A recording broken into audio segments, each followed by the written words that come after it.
So, how do you hide the follower count on your Snapchat?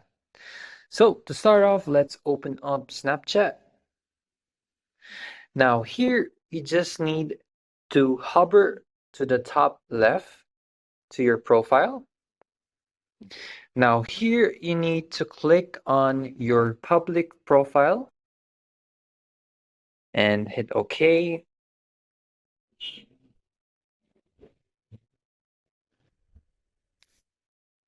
Okay, so as you can see, I have currently one follower in my account, and this is typically seen by you, even if it's hidden or not. You would see your follower count.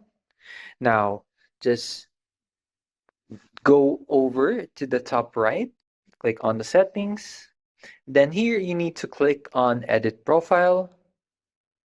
Now, as you can see, we have a show follower count toggle, and we just need to make sure that this is turned off. So that's basically it. That's how you hide your follower count on Snapchat. Okay, that's all. Thanks for watching. Don't forget to like and subscribe for more helpful topics.